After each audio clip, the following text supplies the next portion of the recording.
Welcome to another episode of Secrets Recapped. Please like and subscribe to our channel for more content. Welcome to another episode of Secrets Recapped. Please like and subscribe to our channel for more content. Chun-woo woke up in an empty apartment. He saw a note from his mom telling him that everyone had left and he should go and buy groceries because the pantry is almost empty. Chun-woo instead opened his computer and started playing games. While playing, his teammates brought up something they heard in the news. Intrigued, Chun-woo opened the TV to see the news. It reported that large numbers of people are behaving violently, and there are numerous reports of assault. Suddenly, Chun-woo heard a commotion outside and saw people running and screaming in the street below. He even spotted some people biting other people. Chun-woo heard something from the hallway. When he checked it out, a neighbor had burst inside his apartment. He asked them to leave, but they refused. He then grabbed a knife and threatened his neighbor. But suddenly, his neighbor's eye started bleeding, which meant that he is infected. A few moments later, the neighbor snarled and started attacking him. They both struggled briefly, but Chun-woo managed to push his neighbor out and slammed the door shut.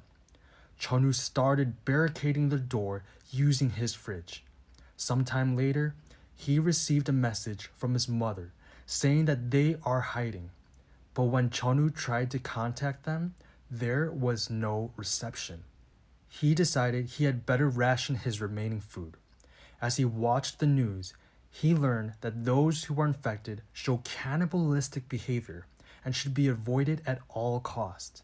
The virus is transmitted in the blood through bites. Chun-woo decided to upload a photo of his location to know if there are other survivors like him. He then attached his phone to a drone and flew it out in hopes of getting a signal. However, his idea failed as the drone didn't have enough battery. Outside, Chun-woo saw a policeman running away from an infected person. Chun-woo tried to call the police officer, but at the same moment, the officer was overpowered by the infected person. Outside his door, a zombie had managed to get inside the apartment and then had even succeeded in getting through his barricaded bedroom door. Chun-woo climbed to the balcony and the infected person pursued him, but fortunately fell off the edge. After a few days, Chun-woo was distressed and started drinking alcohol as a substitute for water. In the news, he learned that the infected still retained a little intelligence, such as opening doors or even skills related to their profession. After 2 weeks, Chun-woo's mental health had deteriorated. He danced around drunk. He even hallucinated that his family finally came home. When he finally snapped, he broke down crying. Chun-woo grabbed a golf club and stormed into the hallway, beating as many zombies as he could. However, the commotion attracted more zombies in his direction, and Chun-woo was overwhelmed by the numbers, so he retreated back. 20 days after the apocalypse, Chun-woo witnessed explosions in the metro. Then, the power and water was cut off. Chun-woo is now left without a family and also no resources.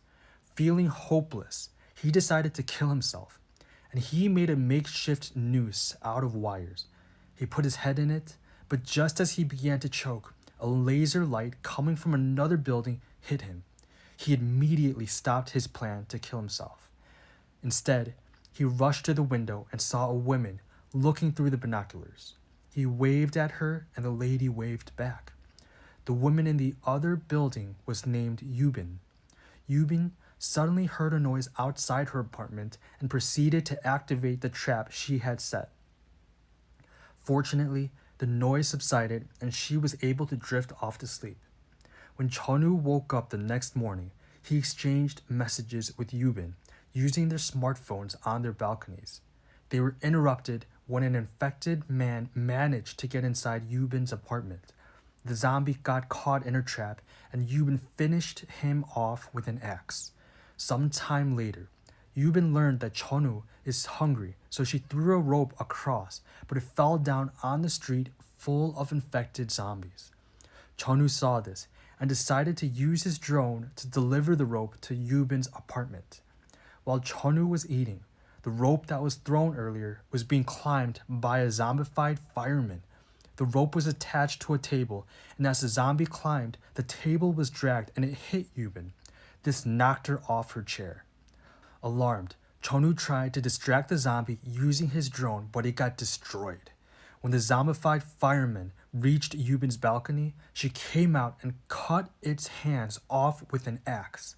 Later that night, Chonu was exploring the neighboring apartment in search of food and supplies. He saw climbing equipment and camping gear, but while he was looting his neighbor's apartment, the owner of the house appeared and attacked him. A struggle ensued, but Chonu managed to escape with his loot. At home, Chonu rummaged through the things he had looted and found a walkie-talkie. He sent one of the walkie-talkies to Yubin via the rope connection they had made. The two survivors started communicating with them. That night, the two shared a meal together. Chonu thanked Yubin for saving his life, but Yubin refused to take the credit, saying that she was the one whose life was saved. It was revealed that Yubin also had attempted suicide at some point during all this. Yubin headed there, fighting off the zombies as she came across. She almost got overpowered, but before any of them could bite her, Chonu appeared. They ran to the 8th floor. There, they came across another group of infected ones, and when they ran to the hallway, they almost got cornered. Fortunately, at that moment, a man who lived nearby rescued them. Inside the man's apartment, he shared a meal with them. The man informed him that he heard on the radio that there are rescue teams and they'll be rescued soon. While they were eating, Yubin saw a family been starving for days. He locked Yubin in with his zombified wife. He held the door closed so she couldn't escape. Simultaneously, Chonu woke up and pointed his gun at the man. The man dropped the rope that was. The man unlocked the door and saw Yubin covering the face of his infected wife using a cloth.